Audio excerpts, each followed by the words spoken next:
Message from Starfleet Command, top priority.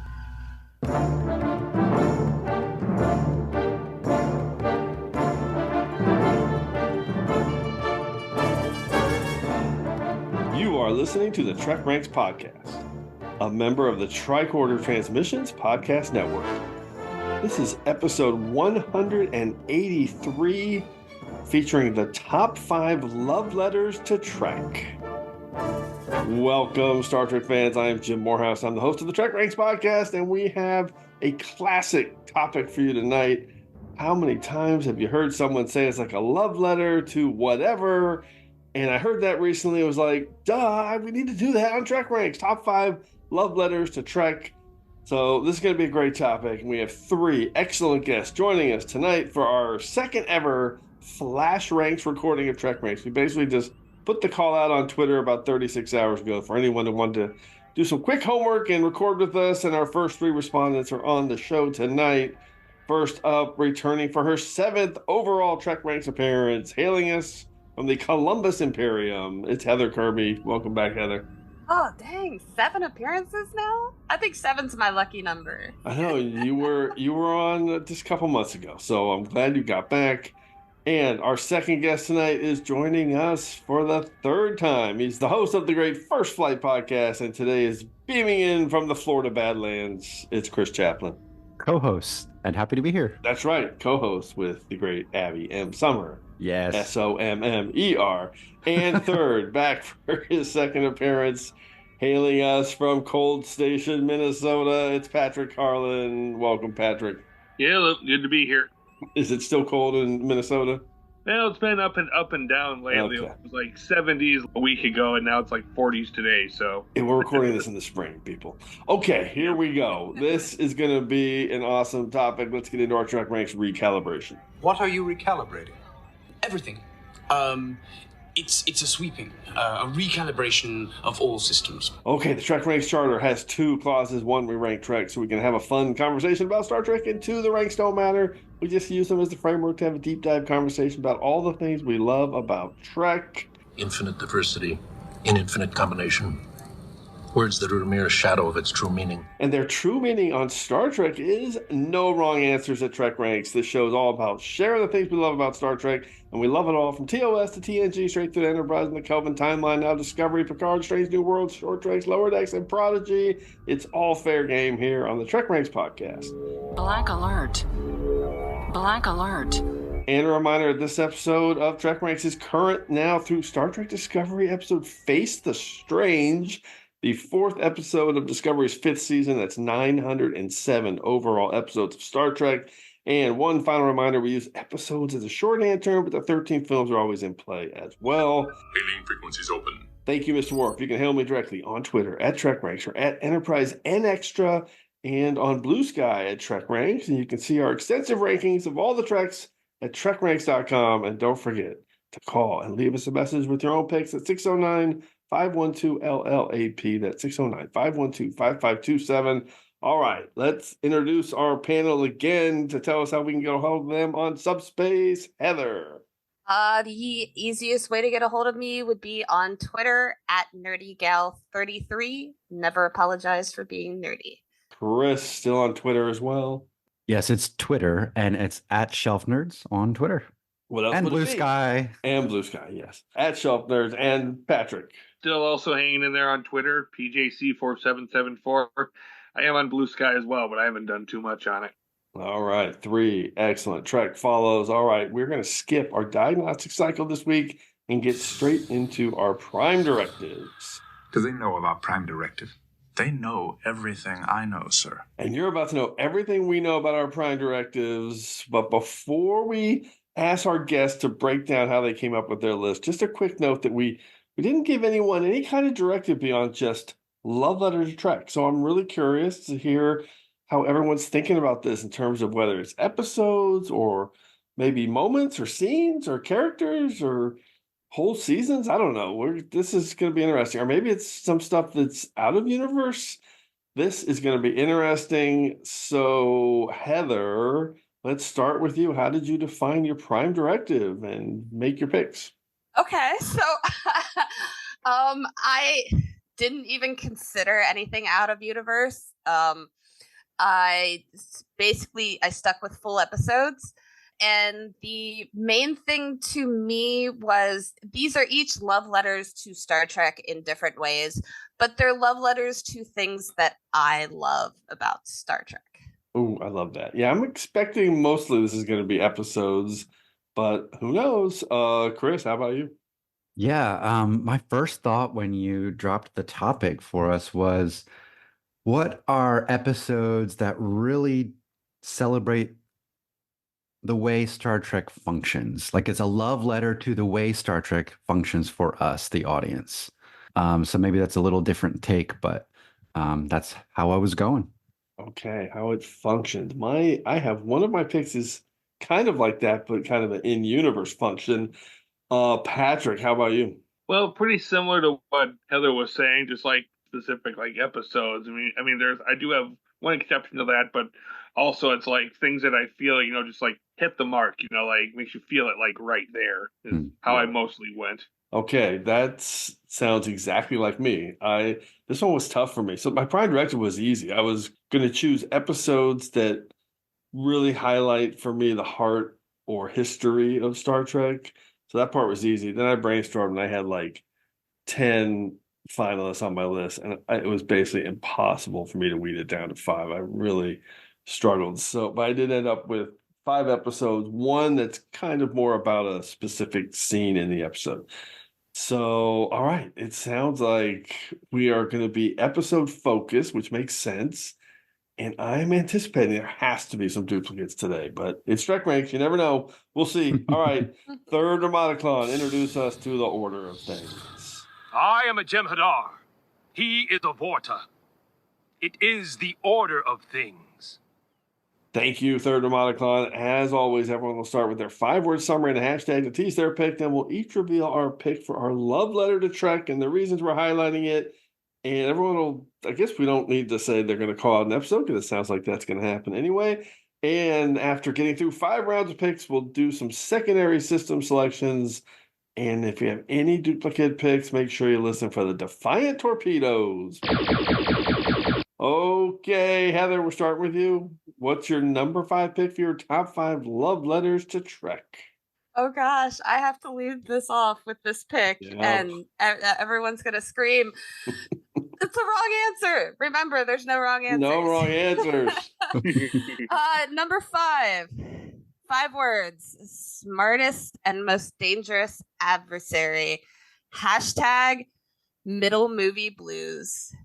It is from the Kelvin universe, Star Trek Into Darkness. Oh my God, I love Star Trek Into Darkness. Okay, yes. Tell me why you're picking this. I never would have thought of this. Well, I love Star Trek Into Darkness as well. And I feel like in its own way, it is a love letter to Star Trek that's come before it. Now, is it a successful love letter in most people's mind? Probably not. Okay. But I love the story of the augments in Star Trek. It's something that I have always personally related to. And I think Star Trek Into Darkness tells that story very well from a side of like how they were persecuted and not necessarily how they were bred to be very angry and bad people. And that's one thing I really appreciate about it. Now we're just going to ignore the whole fact that it should be Khan, who's the main character in the movie. They should have just stuck to calling him John Harrison, okay?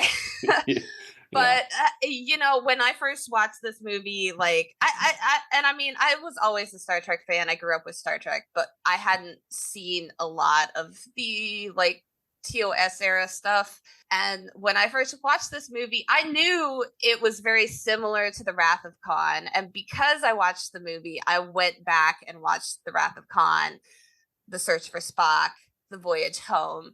So in that way, I think it definitely qualifies as a love letter to me because it inspired me to watch more Star Trek.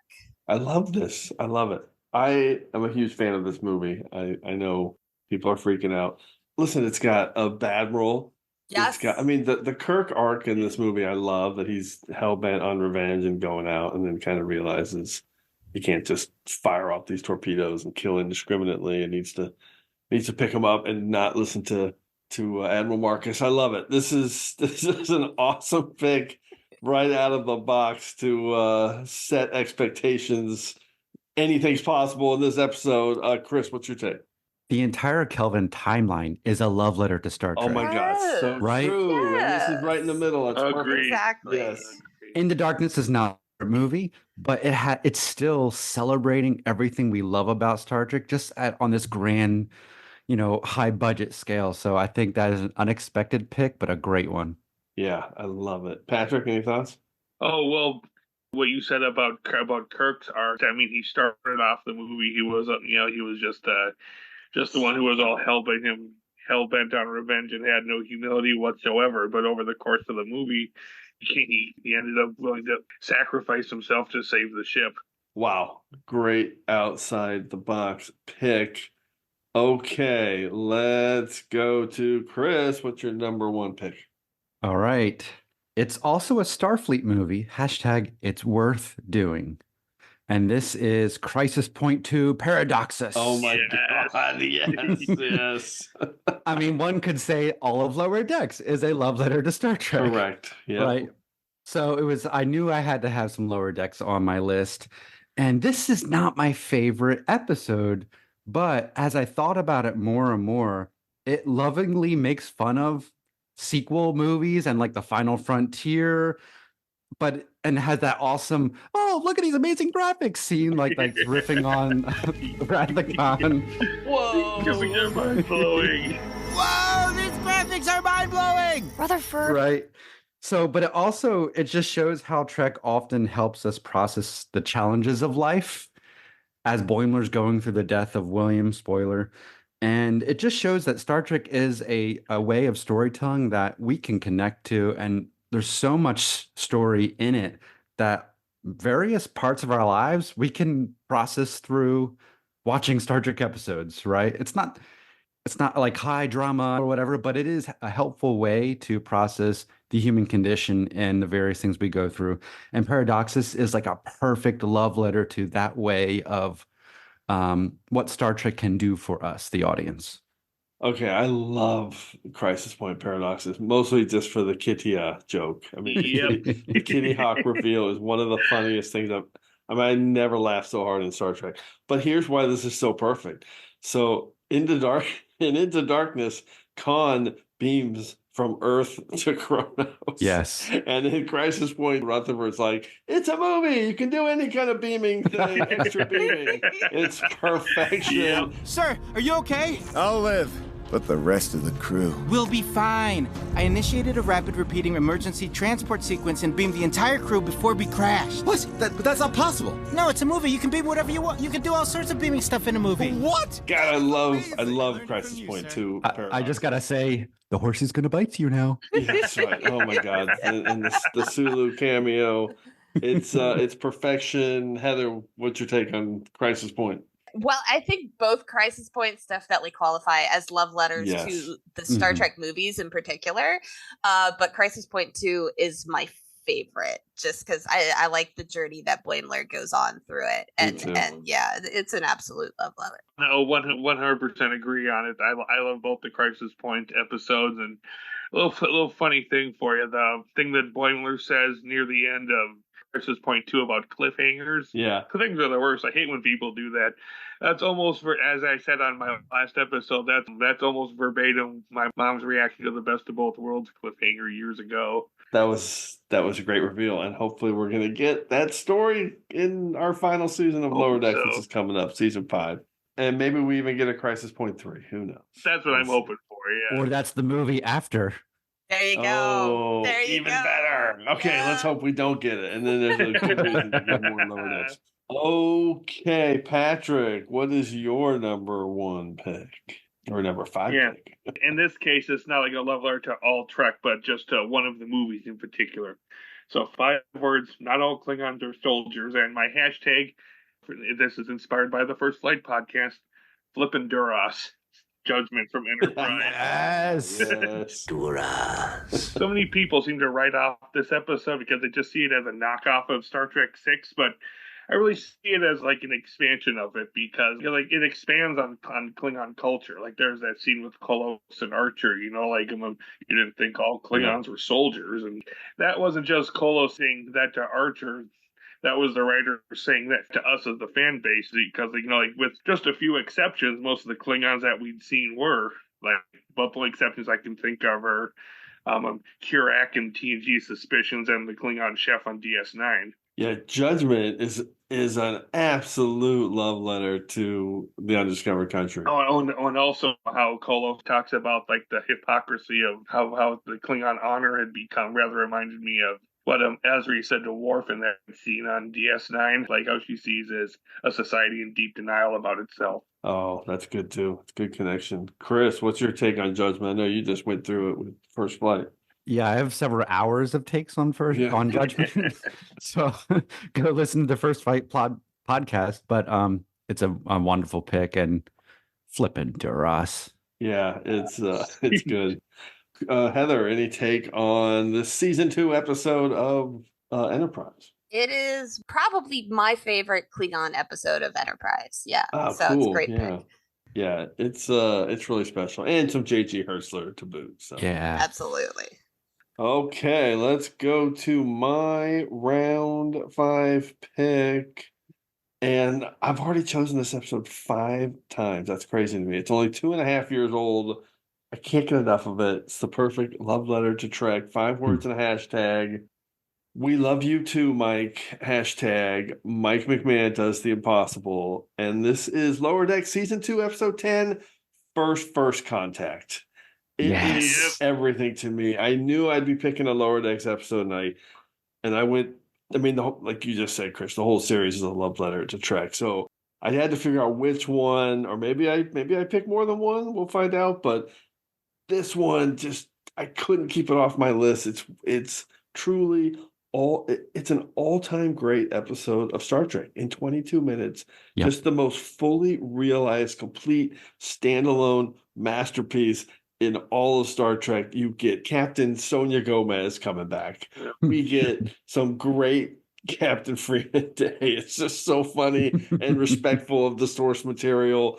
We get cetacean ops, my favorite thing, the sentient beluga whales, Matt and Kimelo, and it's like the way I kind of believe everything in Star Trek is going to be our future. That's just the way my mind works. And now I fully believe that beluga whales can learn and speak English and are going to help navigate starships.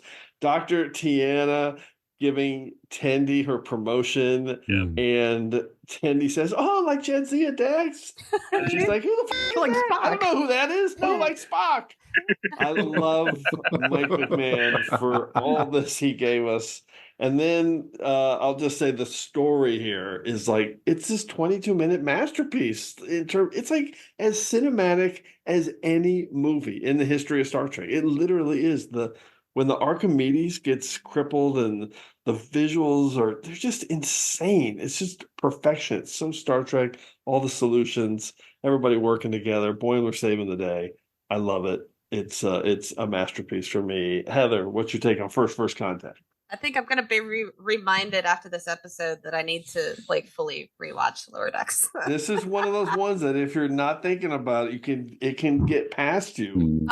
Yeah, I love once you mentioned cetacean ops, and I kind of remembered what episode this was. So I do love the whales. Gotta love the whales. So you guys doing anything for Captain Freeman Day? Yes, they are the best. Chris? Yeah, this was on my short list. It was really hard to cut it, especially just for the idea of the crew coming together to take the outer hull off. Oh my God. Adding something completely new to the canon, but it totally makes sense. And it's just that sense of we come together to do the impossible. What a love letter to what are the functions of Star Trek. This would definitely go on my list. It meets my prime directive. Yeah, it's perfection. Patrick? Yeah, well, what Chris said about coming together, suddenly the line from A Subspace Rhapsody popped into my head is, "We work better all together." But yes, I love that. Yeah.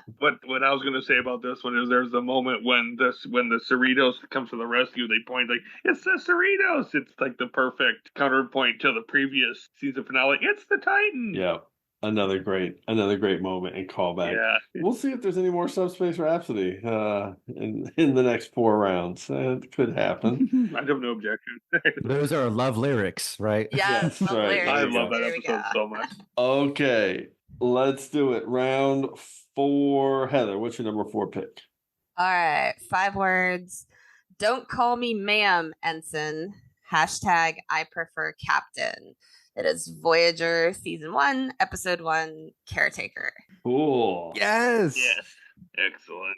Like, to me, this episode is a love letter to the series that come before it, like with the way it introduces Voyager, it introduces Janeway. It has like a lot of the same themes that like TNG does, kind of, with Encounter at Farpoint, how Picard had just gotten onto the ship at that time, so they're both new to their ships in this first episode, and they both have to deal with some sort of crazy entity, like Picard dealing with Q and Janeway dealing with the Caretaker yeeting them across the galaxy. And I think it's very much a love letter in the way of, yes, this is our show now, this is our crew, this is our captain, and oh, by the way, a woman belongs in the captain's chair. That's right. It's such a great outside the box pick. It really does introduce Trek in kind of a new way while connecting it to the past. Everything you said, I mean, your 5 words and a hashtag was the best with the ma'am and sir stuff. I love it. And you get those scenes on Deep Space Nine with Quark. Yeah. So well done. They're so smart, so clever. Chris, what's your take on Caretaker and Voyager, the launch? I love Voyager, and I was going to mention the DS9 love letter there too, but also Voyager in a way gets the Star Trek formula back to TOS, right? They're just exploring space. So in a way, the premise is returning us back to that classic Star Trek premise of just going where no one has gone before. Yes. Well said. Patrick, any take on this one? Largely what Chris just said, back to the classic Trek formula, and as many know, Voyager's my favorite Trek series, and I think Caretaker's probably my favorite of the pilots as well. So, I mean, the episode has it all. I mean, even the end, we get to cap everything up with a nice big space battle too. So, I love it. It's not one I would have thought of, but man, it fits the bill perfectly. Chris, what's your round 4 pick? All right, 5 words. Put it to good use. Hashtag the Yankees in 6 games. We're back to Voyager. One small step. It is a love letter to this like weird nostalgia for a future that we haven't experienced yet, right? Of what Star Trek means to us. The people on Voyager are looking back in time to John Kelly and what he's done to push forward space travel, you know, checking out Mars and then getting scooped up by the with a graviton ellipse, right? But I just love Kelly's final line, so I'll have to read it. Whoever finds this, do me a favor. Take all the data I've collected. Put it to good use. I hope you don't look at this as a failure. I don't. Actually, I do have one regret. I never found out who won the World Series. And to me, it brings me back to that line at the end of the motion picture, The Human Adventure Continues, right? This episode is all about exploration. There's no bad guys. The mission is to explore. Even Tuvok is like, we just got to explore. We have to let the possibility of the unknown to occur. And so I love everything about this episode. I know most people do. I know it's been picked many times, but I could not help myself. This is a love letter to how Star Trek allows us to see what we can do in the future and why we should go out there and explore. One of my all-time favorite episodes of Star Trek. I did not think of it for this, and no pressure, Heather and Patrick, but this is for sure going to be my favorite pick of this entire episode. I love this one too. God, it's so good. You summed it up perfectly, Chris. This the whole. It's a love letter to exploration, right? And Seven learning that in this episode is just a critical moment. It's critical. I love it. This is just a masterpiece. And this is why she deserves to be the captain of the Enterprise later. This is one of those things that she's probably taken into that chair. One of the elements for sure. I love it. Heather? Perfect. No notes. Yeah, perfect. That moment from the end, the Yankees in 6 games. Oh, I get choked up every time at that moment. Just saying it now, got tingles. Right? Oh yeah, I did too. Yeah. And the great Phil Morris. He's just such a great actor. Yeah. Okay, Patrick, what's your round 4 pick? Okay, so 5 words. You have answered the call. Hashtag live logs and proper. Perfect. Yep, all the world is stage from Prodigy.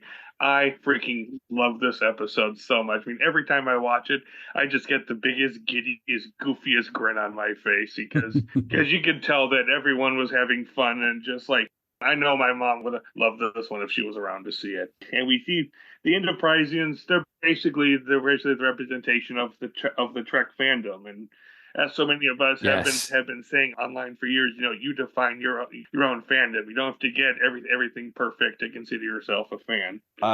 This is fantastic. Yeah. Good timing, Patrick. Ensign, fire the torpedoes. All right, this is also my round 4 pick. I knew this was going to be on my list. I love it. So here's my 5 words and a hashtag: the complete history of Starflight. Hashtag Ensign Sulu and Dr. Boone's. It's all the world's a stage. God, I love it. So nothing says love letter to Star Trek more than a sequel, kind of, or at least the backstory of a famous character from episode 42 of Star Trek, Obsession of TOS. Love that one. Being told in episode 866 in 2022. I mean, what is that, 55 years? Incredible. It's incredible that these two connect. It's crazy to me. I love the story of Ensign Garavik. It's so moving. The final log entry about how he tried to save the locals and live up to Star Trek's ideals and how they saved him instead. It kills me. This is actually similar to the One Small Step final log entry. This is Ensign Garavik of the USS Enterprise. This will be my final call to Starfleet. Hoping you'll come. Well, I've long given up that anyone will hear it. Hope's a funny thing, isn't it? I tried to do my duty. Salvaged what I could from the wreck. Went to save the locals from the danger. Shields up! Before I felt my injuries. But then, they welcomed me. Healed me. Gave me hope when I had none. In the end, they were the ones who saved me. Yeah, just all the play on words. This is Aaron J. Walke. It is such a love letter to Star Trek. There's no other word. I love when one of the Starflight at the end when they're on the protostar and they're like she says pulse power. Oh yeah, impulse. I love that. the Gallows for Galileo, Sprock, James T, the Enterpriseians. Yeah. It's all just perfect. And my favorite moment, of course, what kicked it over the top for me is when the protostar changes into the TOS. Yes. Oh, I love that. That just hit me in the fields. Chris, what's your take on All the World's a Stage? I definitely considered this, and I just love how Dal at the end learns that you don't need to have a starship to live up to the values of Starfleet. Yeah. That was directed to us, right? Yeah. And that's why this is a love letter to us and to Star Trek. Yeah. So good. I think Prodigy in itself, just like we talked so much about how Lower Decks is a love letter to Star Trek, Prodigy is a love letter to Star Trek as well. Oh, yeah. And this one, along with a couple other episodes, are definitely at the top of that. Yeah, it definitely is. All right, perfect.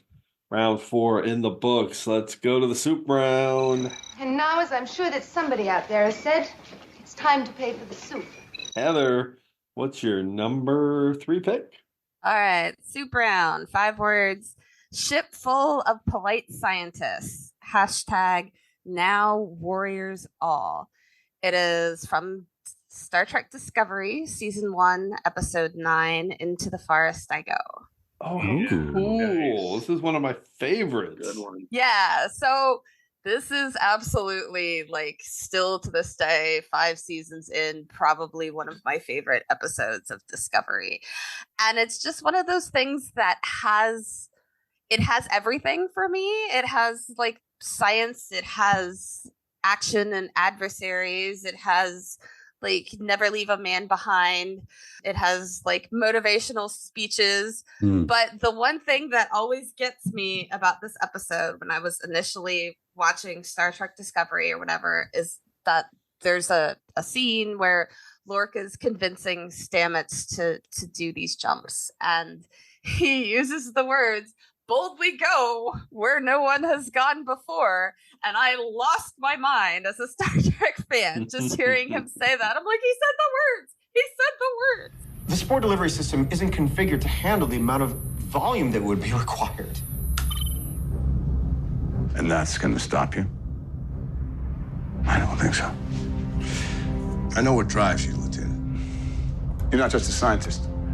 You're an explorer. You could have stayed in a lab on Earth, but you chose to go where no one has gone before. Let me show you something. In its own way, I think it is just perfect, and it is an honor of everything that has come in Star Trek before, and it showed right in Season 1 why Discovery is Star Trek. Yes. Oh, I love this pick. It's definitely one of my favorite Discovery episodes still. I mean, obviously I love Cole in this and Kenneth Mitchell's performance, but this is Lorca being just an awesome captain, right? The guy is the best captain ever. What could possibly go wrong? He is such a great leader. Oh my God. It's so awesome. Chris, what's your take? I struggled to find a Discovery pick, and this would have not been on my mind, but perfectly said. Perfect picked. And I love that scene too, where they're looking out. What is it, in the shuttle bay? Yeah. Yeah, with the open door. Yeah. Yeah. There's a door, people. They just never close it. Patrick, what's your take on Into the Forest I Go?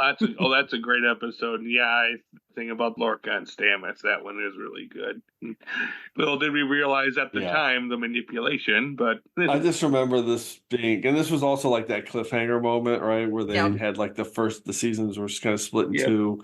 This was a seminal moment for Star Trek being back. This was just like, holy crap, what a great episode of Star Trek. I always go, shout out to Bowie Kim and Erica Leopold, who wrote this, who were two of the most influential writers early in those first 2 seasons. And if Lorca didn't turn out to be, Mirror, he would have been. I was like watching that scene, like, this is one of my new favorite captains of all time. I have to reconsider my whole list. I know. So cool. So cool. Okay, Chris, what's your round 3 pick? All right, 5 words. Make my life always bright. Hashtag Skyship. Yeah. Yes. I couldn't avoid blink of an eye. I mean, oh my God. Literally an entire planet is looking up at a starship and is inspired to have technological and cultural innovation because of watching Star Trek, right? Yeah. I knew I had on my list. I had to have on my list some version of people in Star Trek watching Star Trek, and what's more of a love letter than that? That's so good. This is on my secondary systems. I had to cut it. It's my number 1 all-time favorite episode of Voyager. I would collect all of the Skyship toys if they had them. But yeah, you just nailed it. It's like showing an entire, evolution of an entire world, watching Star Trek and worshiping Star Trek, and then connecting and getting on the ship. I love it. I love this one. Heather, what's your take? Perfect episode of Voyager, and the way you described it is perfect. Just like people watching Star Trek, and I think that's where a lot of us think of, as people who watch it, think of love letters. Like, this is how we would feel if we were in their shoes. So as they slowly kind of realize that, well, it's not a god, it's not a celestial body. Oh, it's a ship. Let's go talk to it. It's so great. Patrick, any takes on Blink of an Eye? Oh yeah, I love this episode. Yeah. Once they come onto the ship and they think it's some kind of biochemical stasis, but then they see pouring coffee. I was like, no, that's not. Yeah. Then there's that scene from Hashtag with him and Janeway in the ready room, and when he says, "Of course, I'll help you," and he gets the big hero moment. He's coming back in. He went, Orbital 1's coming in for a landing. I've been inside the skyship. Then it's a good thing you decided to leave. They're about to shoot it down. I've got to speak with them. Tactical command frequencies are classified. Now get off this channel. If you've ever wanted to report more than the weather, now is your chance. Tell them to clear Central Lake of all traffic. Orbital 1 is coming in for a landing. God, I love that. And then the lost 3 years of the Doctor's life. What happened? Yeah. Oh, well, there's that Yeah. 10-year anniversary Voyager anthology book. There's a story of it in that. Oh, that's cool. So, Patrick, are you mountain or lakeside? Okay, awesome pick. I love how we're halfway through and you guys are just getting some amazing deep cut picks here. This is so cool. Patrick, what is your round 3 pick? Okay, so my 5 words are: the man was a menace. Hashtag we do not discuss it with outsiders. We got trials and tribulations of DS9 because, I mean, seriously, yeah. Of course. Perfect love letters, bringing everyone into one of the big classics. I love the story of how that happened too. Like the writers are all like brainstorming at some pizza place, and then suddenly, then finally, boom! There's Charlie Brill and his wife at the counter. Yeah, that's the sign we're doing this one.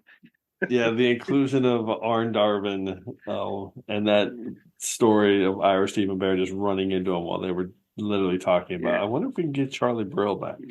Incredible!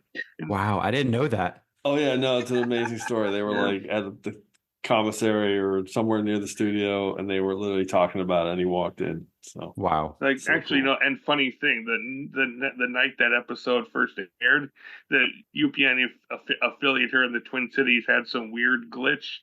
So for like the longest time, there was like 10 minutes of the episode that I didn't see, like the part when Odo is like ordering his drink, and then he shows off the tribble, and then there was the first scene of O'Brien and Bashir in the turbo lift. I didn't see that until like years later when I got the DVD. Oh man, that sucks. I can't. I would be beside myself if that happened to me. I love this episode. I love classic 23rd century design with the black finish and the silver highlights. This is a total love letter to Star Trek. And it was a celebration, right? It was the 100th episode of Deep Space Nine. It was the 30th anniversary, actually. Oh, it's 30th anniversary of Deep Space Nine, of Star Trek. Yeah. So, I mean, talk about the perfect home run love letter. That first shot of when the 1701 and the 27 are up on the view screen just blows my mind. And I will add that the fact it's a love letter to Star Trek when they retcon Dax throwing a tribble. Yep, I was just going to mention that. Yep, and also I love the moment. Well, there must be thousands, hundreds of thousands. Then Dax rattles off that exact same number, and then they hear Spock say the same thing. He just gives her a look, and she shrugs. I love that. 1,876,000. Yep. And then she marries his son. Yep. So good. Yeah, incredible. All right, Chris, Heather, any take on Trials and Tribulations? I think I love how the episode ends with Cisco having that interaction with Kirk, because they make it a point to not interact with the crew the entire time, but it ends with that wonderful scene on the bridge with Cisco talking to Kirk, and that right there is just a period at the end of a perfect love letter. Excuse me, Captain. Here's tomorrow's duty roster for your approval. Lieutenant Benjamin Sisko, sir. I've been on temporary assignment here. Before I leave, I just want to say it's been an honor serving with you, sir. That sounds like a love letter to Star Trek to me, Chris. I mean, I can't add any punctuation after Heather's comment there. That was perfect. Yeah. Oh, and also I just remembered, I loved how just that one episode, and those guys only had a handful of lines. Delmore and Luxley inspired a whole series of books, the Department of Temporal Investigations. Oh yeah, those are good. Those are good. Oh books. yeah, I love those ones. Yeah. Okay, let's go to my super round pick, and we are staying in Deep Space Nine. So this is the 6th time I'm picking this classic, and this one is a little bit more about one kind of 10-15 minute window than it is the whole episode, and I love it. Here we go. 5 words and a hashtag. Hope you see that pylon. Hashtag bow thrusters pitch up 16 degrees. Full power to port thrusters. Half roll now. And this is Deep Space Nine, Season 5, Episode 13, For the Uniform. And this is Defiant, the Defiant launching with limited power off from the station. And I love this 10-minute stretch of For the Uniform. I don't know if it was intentional, but I feel like the writer's room, just some real shipheads and Trek fans in that room were like, let's peel it all back and do a love letter to starships and their crew. And we really show for the first time what it takes to operate a ship like this. They spent so much time on it. The scene is so unique, so beautiful in Star Trek that to me it feels like a deconstruction love letter to something that we just don't see that often, the kind of the mundane work of just launching a starship. And I love it. It starts with, of course, Eddington has this like cascade virus that knocks out the Defiant's memory core. So you've got no comms, you're using Nog as the communications conduit, no cloak, no transporter, no replicators, the stabling gyros are offline, and they're bouncing back and forth between O'Brien and engineering, barking orders, and the bridge crew kind of running through their verbal checks, and Nog's relaying everything. And the score is a masterpiece. I actually chose this for episode 36 for Dennis McCarthy, who I put on our Trek Mount Rushmore.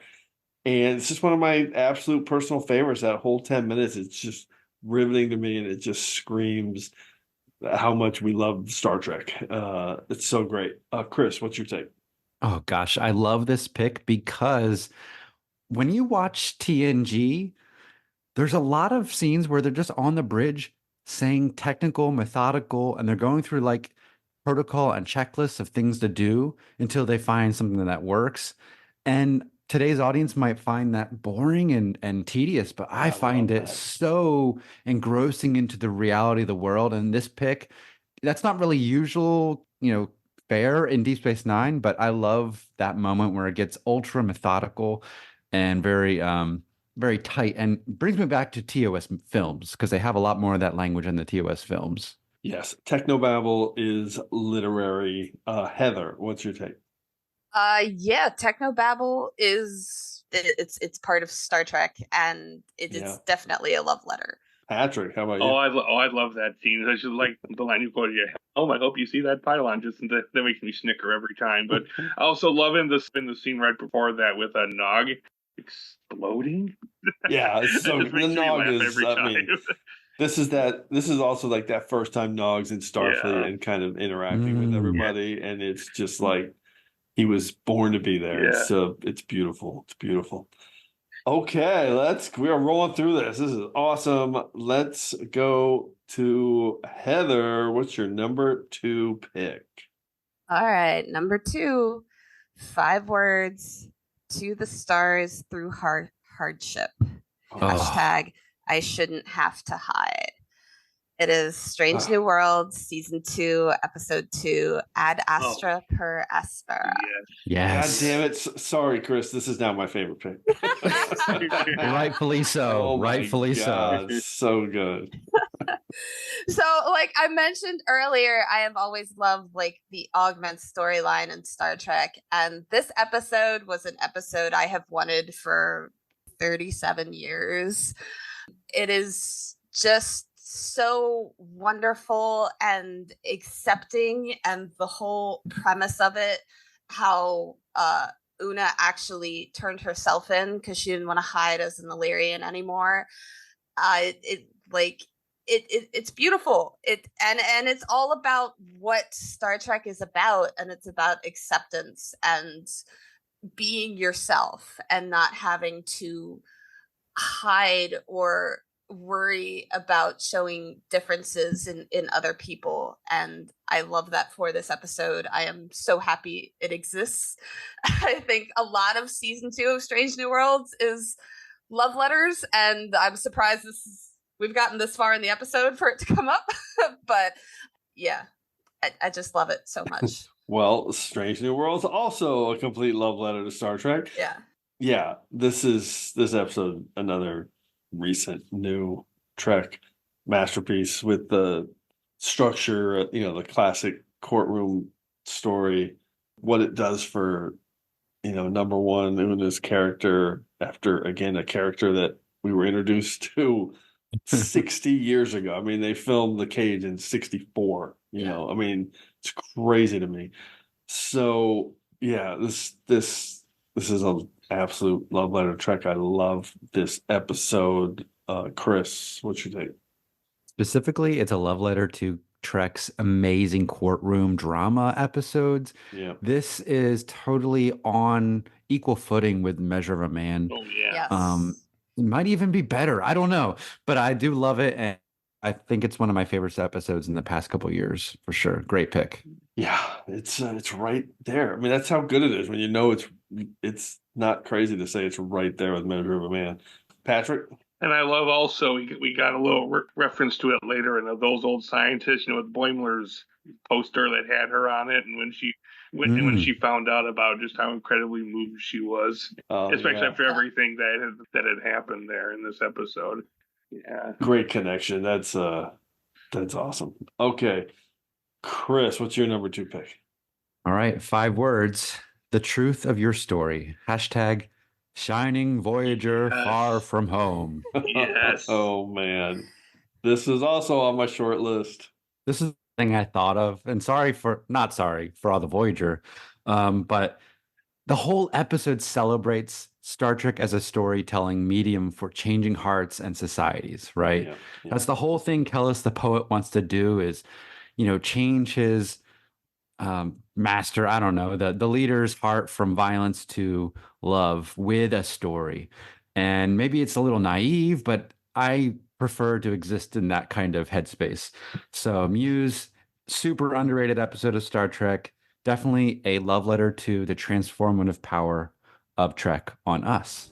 And Voyager will continue on her journey to the gleaming cities of Earth, where peace reigns and hatred has no home. Oh, this was a real tough cut for me. What is the guy's name? The Regent? Patrick, you're gonna know this. I just had it, and it left my head. I literally, Patron. That's what it was. The Patron. Yeah. Yes. Patron. Good stuff. I knew you had it. Yes. Listen, Muse is an absolute love letter to Star Trek. I mean, and to its own show, Voyager, and the narrative of Star Trek and what it means to people and what stories mean to people. It's so well done. It's so well done. I recently saw a list of the worst of Voyager, a bottom 10, and someone had Muse on it. And I was just I was mortified for this person. Yeah. Mortified. It's just it's probably because they watched it first run and then never watched it again. Because I didn't care for it in the beginning, but it is incredible. I don't know. It's just a lack of comprehension for what this episode is saying. It's just, wrong answer. Wrong answer. Who had it in the bottom 10? Jeez. Anyway, is this episode 47? What? It's so good. It's so good. They're not here, so I apologize to whoever they were. Patrick, what's your take on Muse? Oh, I love that episode. As you might remember, when I was on before for Voyager Underrated, that's what I picked for my most underrated episode, because just like Chris was saying, it's just a pure Star Trek message as you can get. Absolutely, no doubt. Just missed my list. Okay, I'm glad you picked it, Chris. Patrick, what is your number 2 pick? Well, continuing with the Voyager here, we got 5 words, the best of the series, # Voyager in a nutshell. It's Shattered from season 7. Incredible. Yes. Timely. Yeah. It's one of my favorite episodes. I mean, you bring back so much of the best of the series. You got Captain Proton, you got Seska, you got the macroviruses all back for one more rodeo, and it's just perfectly done. God, yeah, and Chris just said it's so timely with Face the Strange just having dropped. Yep, I was just going to say that too, yeah. Yeah. Yeah, then how at the end of the episode they bring everyone together from all the different times for the big victory against Seska and the Kazon. I mean, it's at some level the whole chaotic hologram program is a love letter to Trek as well. Yeah. I love Very that, and I love that we get to revisit it in Shattered. Chris, any take? No, it's a great pick. I love it so much, especially because it celebrates Voyager, and now in my brain it's connected to two Vix from Lower Decks because the Macrovice comes back again. Yep. Oh my God! Yeah. Yep. Okay. And Chaotica too. And Chaotica. So good. Heather, any final thoughts on Shattered? Yeah, it's definitely an episode like in the final season of Voyager to celebrate Voyager, and it's a love letter to the series for sure. Yeah, it's cool how Face of Strange is doing the same thing. Okay, my round 2 pick hasn't come up yet. Well, it did come up, and now it's coming up as a pick. Here we go. 5 words and a hashtag. Once more with subspace folds, hashtag all systems stable. And my pick is the Strange New Worlds musical Subspace Rhapsody. Yes. Just the entirety of it, the songs, the connective tissue for the fact that when we've talked forever about wanting a Star Trek musical, and maybe some people don't want it, but I always wanted one, and I always thought it would be amazing to see how they could pull it off. And for them to pull it off at this level, which is basically Once More with Feeling from Buffy, where it's not just a throwaway episode, it's not done as a comedy. It's a legitimate episode that moves plot and characters forward in ways that I never would have thought, including the biggest kind of story thread through the first 2 seasons of Strange New Worlds, this Spock and Chapel romance and now breakup, and we're going to see it in season 3, but I think this is the catalyst now for Spock to be less emotional, and we're going to see a less emotional Spock moving forward that gets him closer to TOS Spock, and that blows my mind. This episode is so smart, it's so well written. It's the Kirk stuff, the La'an stuff, Uhura stuff. It's special. My favorite song, Status Report and We Are One. My only criticism of this is I don't think that final song should be called We Are One. I think it should be called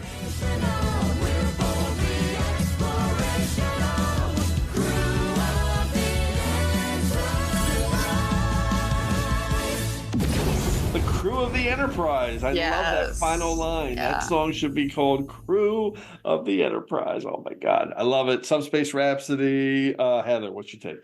I absolutely love this episode. I love it so much. I have wanted a Star Trek musical episode, and it is perfect in every single way. And like I said, they do it so well in that it makes sense how they do it. Because like a lot of musical episodes, it comes out of left field, doesn't really make a whole lot of sense. This one makes sense. So well done. And it's so wonderful. And my only qualm about this episode is that I wish there was some sort of temporal shenanigans so we could have had Anthony Rapp and Wilson Cruz in it. I wanted to hear their voices as well. That would have been awesome. Chris, how about you? Yeah, this is a love letter to the versatility of Star Trek storytelling. I mean, Star Trek can literally tell any kind of story it wants to do. There's no limits, and this proves that. Does it make sense? Yeah, I mean, subspace folds. It does. It doesn't have to make perfect sense, though, right? Because it makes they sense. sent music into the subspace fold. It makes sense. I love it. It makes sense in Star Trek. It celebrates. Just Star Trek can do anything at once, and it's okay. We can do anything at once. And it has the line, "The voice of the Enterprise." Oh God! Right? Yes. What a celebratory love letter. So good. Oh my God! Love that moment. Patrick. Oh yeah.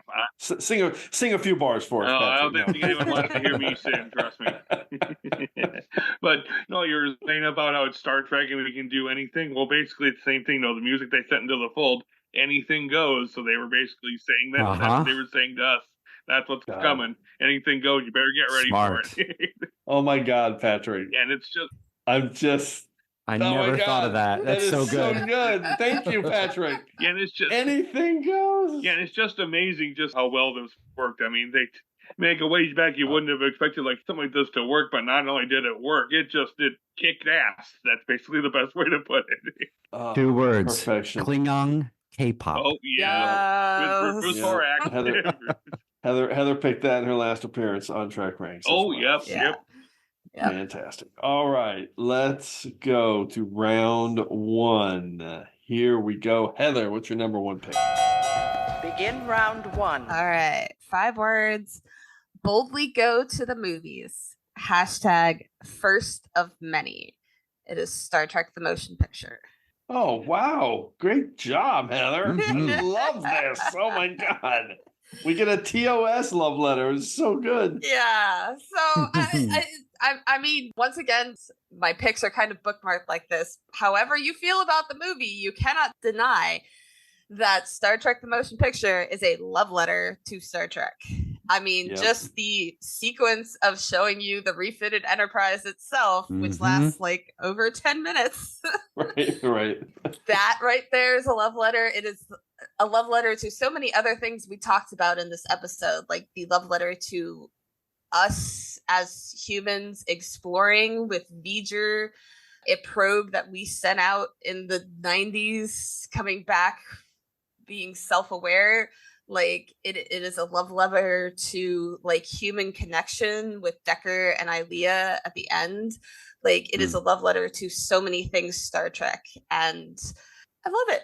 And that's why it's number one. I'm such an unexpected pick for me to hear you pick the motion picture. I love it. Absolute.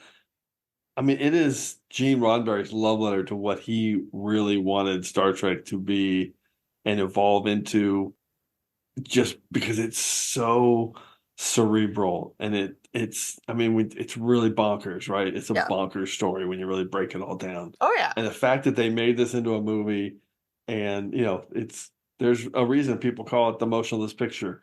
I love the motion picture. Do not get me wrong. I've loved it since I was 11 years old and watched it in the theaters in 1979. But it's not everybody's cup of tea, and I get it. Oh my God, I love it. For me, this is an absolute love letter to Trek. Is this my new favorite pick? Maybe it is. Heather, good job.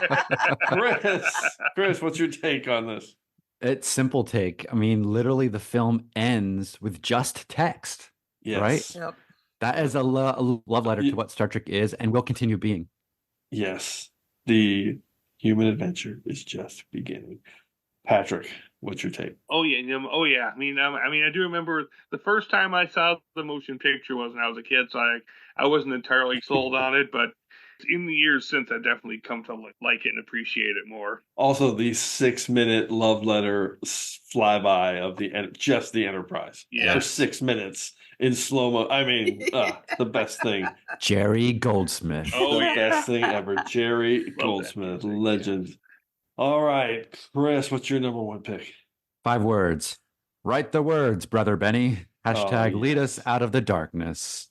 So just like Muse, this is like the only other episode that I can think of that really explores storytelling as a way of transforming societies, and that Star Trek is part of that. Literally, it's posing the question, is Star Trek being written by Benny?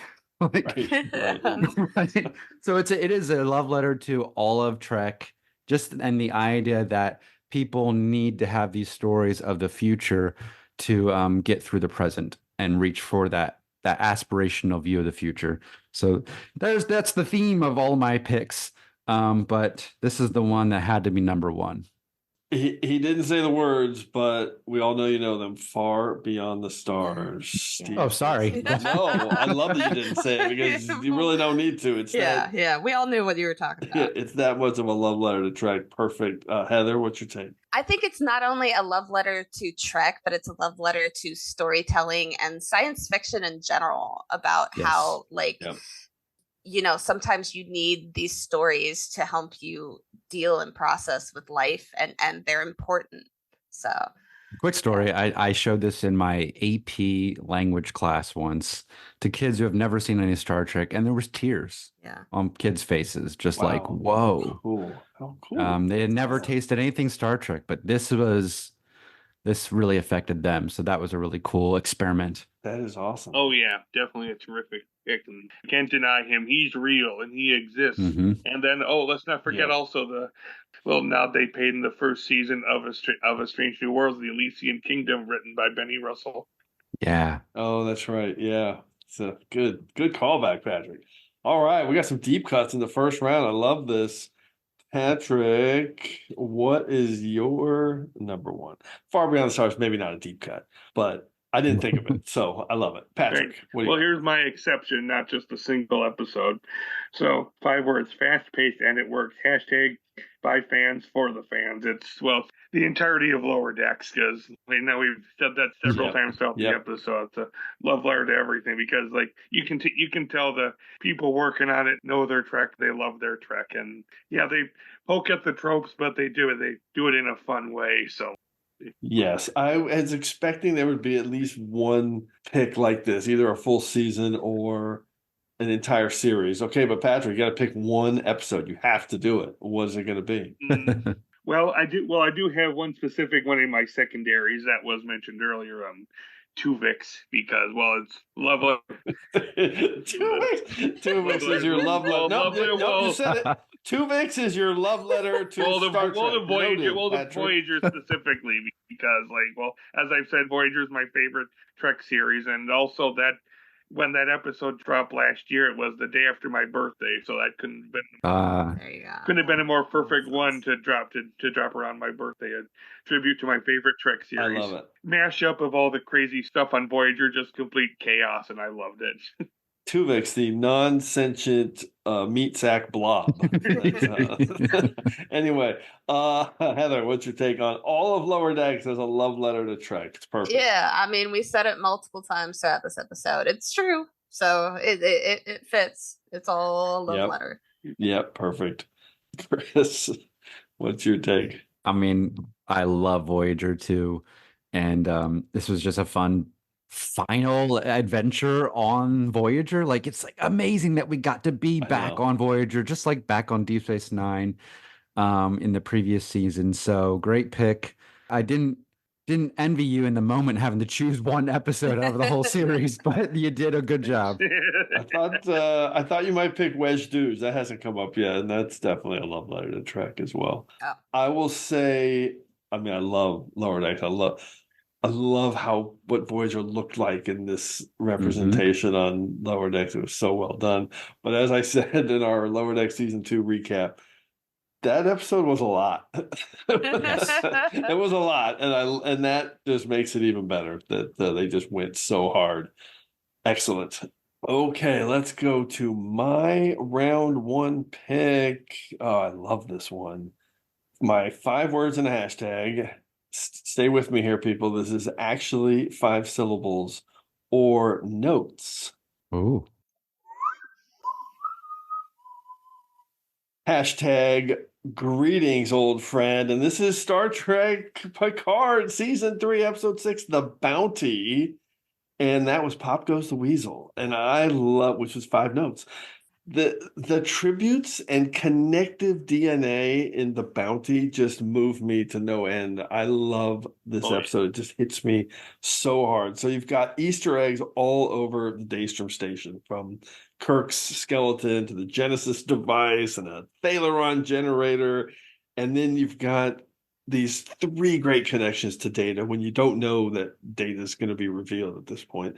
You've got the crows. I love the first time I saw a crow in that hallway, I was like, oh my God, that's like Data wrote through the crows. And then Pop Goes the Weasel, and then Moriarty shows up, and that all leads to Data coming back, which and on my list of things in The Bounty, Data coming back is like number 10 on my list, which is why this is such a love letter to Trek. So then you've got the Fleet Museum stuff. It's being run by Geordi. So you've got all these, great shots of the ships. Oh, and you have that scene with Shaw where he is like stumbling because he can't believe he's meeting Geordi LaForge and he can't get his words out. I love that. But you see the Defiant, you see the NX-01, you see the original Enterprise, and we can't stop talking about it. We see Voyager in that incredible moment where Seven is like quietly reminiscing about her time on the ship and how it went further than anyone else ever did. It's just so good. And then 2 more things that really sell this for me.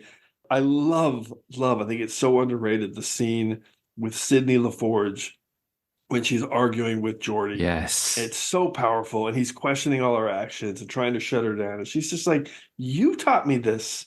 Your friends and your show and the things that you were doing. I'm this way because of you. It's so powerful. I love that moment. So well acted. Ashley Sharp Chestnut, just incredible there with LeVar Burton. And then finally, for me, when it really hit me, because I knew this episode was called The Bounty, and I saw the Klingon bird of prey, and none of that was connecting until I realized I just heard that a little bit of the score from The Voyage Home, and you realize, oh, it's the Bounty, the ship. They call it the Bounty, and my God, they're stealing its cloak. I mean, when they're stealing the cloak, it's like that is a love letter to Trek for me. Christopher Molnfetti. I need to learn how to say his name. He's the author, the writer of this episode, and I loved The Bounty. I think it got kind of hidden a little bit. It's not as celebrated as some of the other moments in Picard season 3, and this episode just kills for me. Chris, what's your take? I mean, just the score when Jack and Seven are looking at all the ships is just it just takes over your whole body, and you're just in jubilant I can't even say words, right? You're just experiencing all this incredible music, and it's really playing on your emotions. It's a love letter to Star Trek music, the episode itself. So great pick. Yep, Stephen Barton, incredible.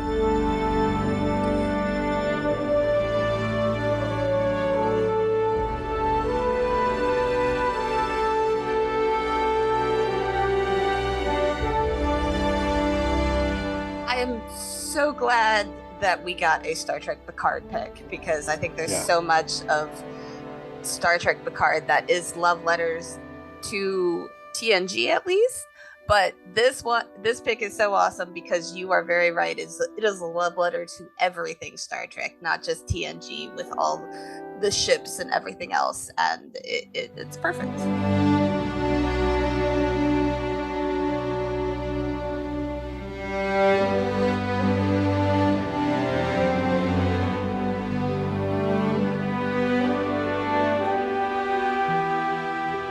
Once again, think about the parts with all the ships. Voyager, that was the one that just every time I watch that, it gets me all choked up. And also, you said we saw the NX-01 there. It wasn't just the NX-01; it was the NX-01 refit. And since it's the refit. And since the one that we saw in These Are the Voyages was not the refit, that proves not canon. So no. I thought about picking These Are the Voyages. Me too. It's on my secondary systems. There's a lot of love letter there, but the story just wasn't quite. And Terry Metalis is in it. That's right. He is. Let's see what you can do with the secondary systems. Okay, incredible. Let's get in some secondary systems picks now. Heather, what just missed your list? All right, so I had 3 secondary systems, which I honestly put on secondary systems because I figured someone else might pick them, and no one did. Oh wow, I love that. So Star Trek First Contact, the movie. Oh, good one. I didn't think of that. Yeah. Brilliant. Star Trek Picard season 3, the series finale, The Last Generation, is absolutely a love letter to TNG. Yeah. And Strange New Worlds, Those Old Scientists. Because I think that is just a love letter to all the characters in Strange New Worlds and how much of an impact they have on the entire universe. And to Enterprise, Hoshi and Travis get a call out there. I know. So good. So cool. And the grapplers. I love grapplers. All 3 of those are on mine as well. I would have thought for sure Those Old Scientists might get picked. That's incredible. I thought Subspace Rhapsody would get picked, and I'm the only one that picked it. Yeah. I love it. Chris, what's on your secondary systems? My second thought after Muse was Kayshawn, his eyes open from Lower Decks because of Boimler's speeches. Like, I didn't join Starfleet to go on Black Ops. I want to join a quintet and explore. Oh God, yeah, things like that. And the fact that they solved this Boimler promotion to the Titan with a callback to Second Chances. That was awesome. Yes. So good. So smart. I mean, again, Mike McMahon, we love you. Kobayashi from Prodigy. Yes. Oh, I can't believe it hasn't been mentioned. That's on my toughest cut. It was either going to be Yep. Kobayashi or All the World's a Stage, and I went with All the World's a Stage. Yep, I thought about it. Yeah, and then my last one besides those old scientists was I Excretus from Lower Decks. Oh, yeah. So many callbacks. Yeah. Including Sherry Yin Yam. My favorite. Your favorite. In the history of Star Trek. My absolute favorite thing. Patrick, what's on your list? Well, to mention one that was a hard cut, but the other 30th anniversary Trek episode, Flashback from Voyager. Yep. That one's great, but kind of another thing for Star Trek 6 as well, which I already did my number 5 pick. And also the second season of Discovery, because that brought back Captain Pike and gave us so much more. Oh, yeah. Yeah, because up till that point, always used the Cage, the Menagerie, and the Kelvin movies. Yeah, I love that. All right, another full season call out. And that goes with one of my secondary systems, which was A Quality of Mercy, which is an incredible love letter to love that what episode. Star Trek can do. I had Wedge Dues. I had Nepenthe. I really love Nepenthe, the way they talk about homeworlds. And then I had the entirety of Enterprise Season 4. That's a Yes. to Trek. Very true. And I'm gonna Broken Bow was another one, because the same reasons you picked Caretaker, Heather. I would have chosen Broken Bow. And then one that hasn't been mentioned, I'm surprised. I thought it might get picked. I'm gonna give it my special shout out, is another Voyager episode, The Void. Oh, yep. Where the ideals of Starfleet need to be kind of boiled down into, a week and figure it out or don't survive. So great. Such a great episode. Okay, incredible. Great topic, but let's get into our regeneration cycle now, and we're going to recap our picks and go through some cool stats. Computer, activate regeneration cycle. Alcoves beta and gamma. For a second there, I forgot. Am I doing stats now? I mean, I've done 180 of these. Okay. You're just lost in the love of Trek. Oh my God, totally. Always. Okay, Heather, recap your 5 picks. All right. Pick number 5, Star Trek Into Darkness. Pick number 4 is Voyager Caretaker. Number 3, we have Discovery Into the Forest I Go. Number 2, Strange New Worlds, Ad Astra per Aspera. And number 1 is Star Trek The Motion Picture. What a list, Heather. 5 massive deep cuts for me that I would never have thought of. So you spread it around. 1 from TOS, 1 from Voyager, 1 from the Kelvin timeline, and then Discovery and Strange New Worlds. Super cool. Okay, Chris, how about your list? Yeah, I couldn't spread it around. He did not spread it around. He had 3 from Voyager, people. Here it comes, and we love it. Although I spread my picks across the Delta Quadrant. Okay, that's cool. Number 5, Crisis Point 2, Paradoxus. Number 4, One Small Step. Number 3, Blink of an Eye. Number 2, Muse. And number 1, Far Beyond the Stars. I love it. 3 Voyagers, Deep Space Nine, and Lower Decks. Yeah, third act knick-knack reveal. Yes, I love that. Okay. God, so many great lines in that episode. Patrick, recap your 5. All right, number 5, Judgment from Enterprise. Number 4, All the World to Stage from Prodigy. Number 3, Trials and Tribulations from DS9. Number 2, Shattered from Voyager. And number 1, well, I said Lower Decks. It's a series. I narrowed it down to 2 picks because tribute to Voyager, and I love Voyager. I love it. So you had 5 different incarnations. The only Enterprise pick, and then also Prodigy, Deep Space Nine, Voyager, and Lower Decks. Fantastic. All right, so my 5, starting with Lower Decks, First Contact. My number 4 pick, All the World's a Stage from Prodigy. Number 3, Deep Space Nine for the Uniform. Number 2, Strange New Worlds, Subspace Rhapsody. And my number 1 pick from Star Trek Picard, The Bounty. Incredible. So I'm keeping a few stats here, but really the main thing, only 1 duplicate. And then I like that we just had call-outs for basically Strange New Worlds, Kelvin Timeline, Lower Decks, Prodigy, season 3 of Picard, season 4 of Enterprise, all being love letters to Star Trek. So those are kind of encapsulated references. And then just our breakdown here. This is cool. So we had 20 picks because we have 4 of us here. And it broke down exactly even. 10 from the legacy era of TOS and TNG, Deep Space Nine, Voyager, and Enterprise, and then 10 from the Kelvin timeline and on. So here we go. We had 1 from TOS, 1 from Enterprise, 3 from Deep Space Nine, and then 5 from Voyager. So for the legacy series. And then for all the new stuff, we had 1 each from Discovery, Picard, the Kelvin timeline, 2 from Strange New Worlds and Prodigy, and 3 from Lower Decks. So I love that that's split evenly. There's even 2 films, and 1 was Kelvin and 1 was TOS. So good job, Heather. So we really split that. That is perfect love letter to Trek, 10 and 10. All right, incredible breakdown. I love this topic, but we are going to initiate a temporal inversion now because it's time to hear from you. Initiate temporal inversion. Initiating. And for this week's temporal inversion, we have a very quick list from episode 177. That was our top 5 kisses, which was a pretty fun topic. That was a good one. So this one is from friend of the show, Kimberly Lawler, who is at Kalliend3, that's KLLIEND3 on Twitter, and her list was fantastic. So she had Lon and Kirk from Tomorrow and Tomorrow, one of my picks. Janeway and Kashyyyk in Counterpoint, a great pick. She had Cisco and Cassidy at the end of What We Leave Behind, a great kiss. I love that one. And then this is the meat of her picks, though, her top 2. So her number 2 is Picard and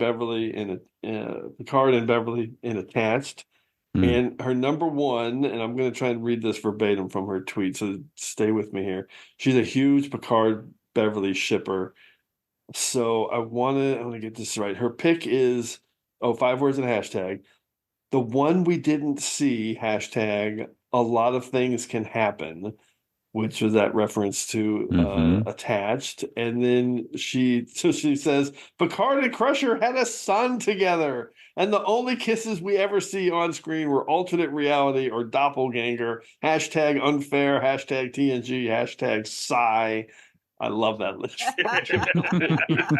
She's not over it, people. She's not over it. We still don't have Picard and Beverly really kissing.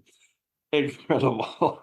All right. Once again, those picks, more than enough to clear ourselves from this week's temporal inversion. So as always, I want to thank everyone for all your great responses to the TrekRanks podcast. Keep your list coming to me at TrekRanks on Twitter so we can retweet them. But we also want to hear from you. So put together your own list of top 5 love letters to Trek or a list from any of our past shows. Give us a call at the Tricorder Transmissions at 609-512-5527, or just record it yourself and then send me a DM. We can connect that way too. So hopefully we'll hear from you so you can be featured on the next episode of Trek Ranks. And on the next episode of Trek Ranks, we are going back to our favorite series, our scenes in Trek. And this one, we're calling it Top 5 Scenes with a Beam, or AKA any beaming or transporting scene.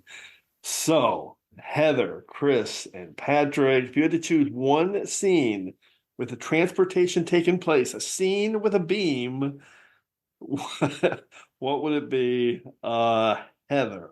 Well, I honestly, my first thought, because like I just watched the episode this morning, and we mentioned it a couple times throughout this episode, and that would be Face the Strange. Oh, yeah. There you go. There's a lot Like, not only did they get stuck in that time loop because they were beaming when it happened, but also the very first instance when they come out into, like, the bridge and they realize they're in a time loop because they're going through the wormhole and everyone else is passed out, like, when they're going through the wormhole. Like, that's a beam right there, and they're in the middle of a beam. Yeah, I love that. Yeah, there's other ways to, I mean, I know people are going to get creative with beam, but, you know, we're talking about beaming. But scenes with a beam could be anything. I love that moment from Face the Strange. Super cool. Chris, what do you got? All right, I would break the rules immediately because the first thing I heard when you said beam, I heard blaster beam.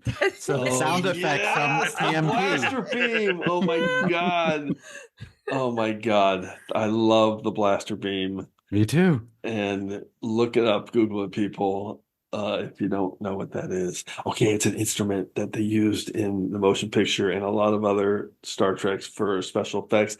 And it was invented by the little kid from And the Children Shall Lead in Star Trek. The little redheaded kid who's Huxley, Craig Huxley, I think. The green and blue shirt guy. Craig Huxley, the guy who's leading all those annoying kids in the worst episode of Star Trek ever, invented the blaster beam. It's so cool. Was him.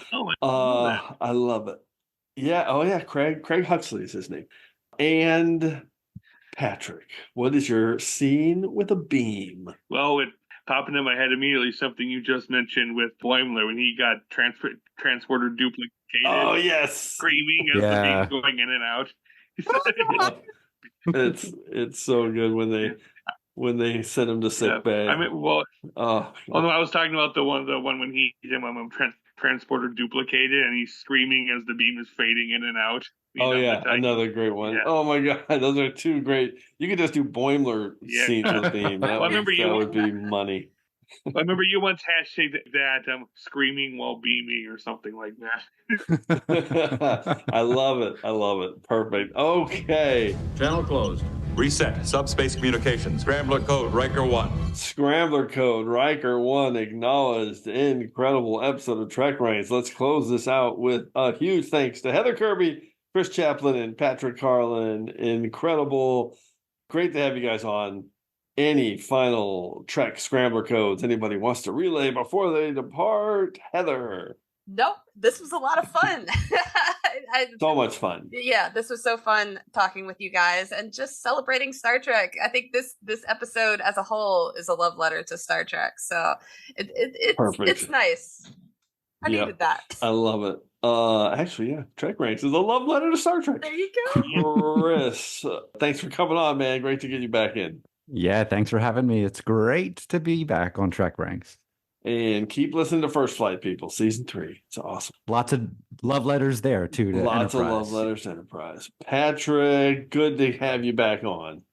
I have had a great time as always. Always love to talk Trek with my fellow Trekkies.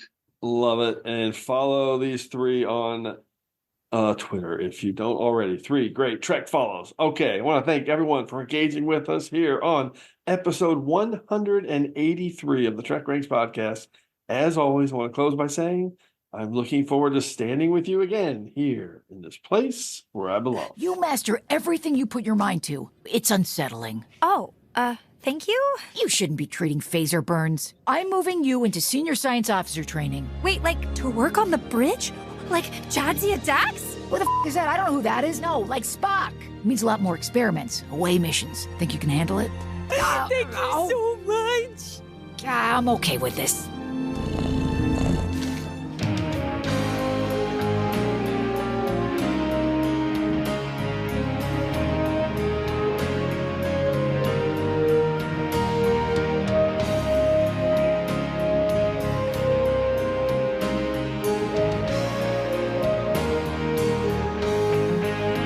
Just want to remind everyone again that the entire TrekRanks catalog is available for you to download and listen to at TrekRanks.com and on your podcast player of choice.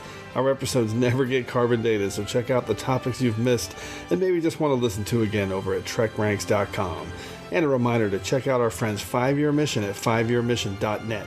They're writing a song for every episode of Star Trek, and you won't believe how great their music is. They also have a podcast at the Trek Geeks Network, so seek them out. You won't regret it.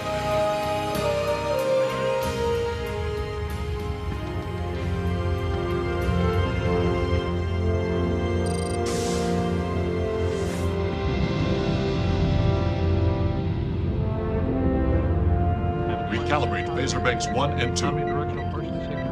Initialize starboard and port thrusters. Captain, Ops has cleared us for departure. Very well. Engine room, standby impulse power. Engine room, bridge, standby impulse power.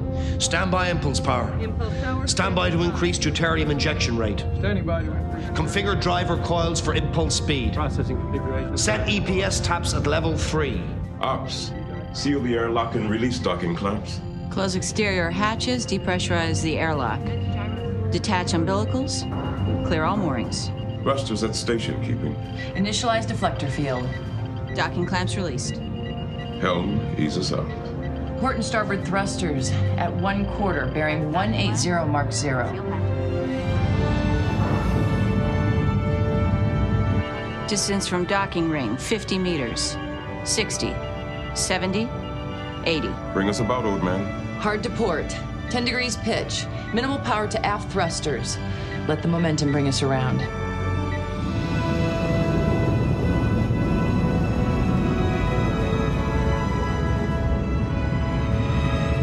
Hold at 5 degrees pitch. We're coming around too fast. I see it. Ease off on the port thrusters. Pitch back to 0 degrees.